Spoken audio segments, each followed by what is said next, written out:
In the twilight of the 12th century, two empires stood unchallenged on opposite sides of the sea.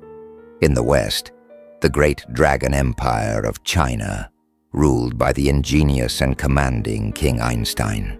In the east, the formidable empire of Japan, led by the stoic and calculating King Newton. Their minds were their deadliest weapons, and their ambitions limitless. For decades they ruled peacefully, oceans apart. But peace is fragile where pride grows. The world was about to witness a war unlike any before, a war not just of armies, but of ideas, legacies, and ego. King Einstin was not just a monarch. He was a master engineer, a scholar, and a man who saw the world as a puzzle waiting to be solved. His kingdom flourished under logic and strategy, with trade routes booming and science evolving. China under Einstin was a beacon of intellect. But even brilliance can breed arrogance. Einstin began expanding eastward, claiming territories along the coast, closer to Japan's waters.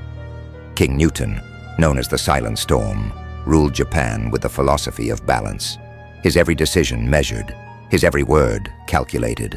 Where Einstin engineered conquest, Newton crafted precision. To him, harmony was power. But he too saw the storm coming. Einstin's ships were seen beyond the Eastern Isles, an insult Newton could not ignore. The Eastern Isles, rich in spices and silk, were claimed by Einstin as part of the Dragon Empire. Newton, in a rare public decree, warned that trespassing would mean war. But Einstin, confident in his strategy and fleet, ignored the threat. Thus the path to war was drawn, not in blood, but in pride. Einstin sent 20,000 troops across the sea. Newton answered with 15,000 elite samurai. The first battle broke out on the shores of Mizu Bay. The air was thick with arrows, fire, and fury. The war would rage for years. Cities would burn, families would flee, and both kings would be tested beyond imagination.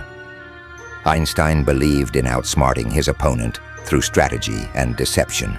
He used decoys, spies, and even false treaties to gain the upper hand. Newton, unshaken, relied on patience and defense. He believed Einstin would destroy himself through ambition. It was chess on a continental scale.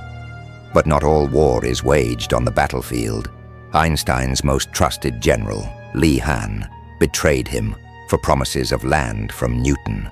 The betrayal crippled China's front lines, turning victory into retreat. Now it was Newton's turn to strike. He moved with precision, taking city after city. But he made one mistake. He underestimated Einstin's will to endure. In the 5th year of the war, both kings met for the final time on the plains of Shenzhou. Over 60,000 men stood ready, the sky Wayeps gray, the earth soaked in tension. The two greatest minds of the East would now clash in person. When the dust settled, there was no cheering. Einstin fell, wounded. Newton was victorious, but broken. His army was decimated, his homeland weakened.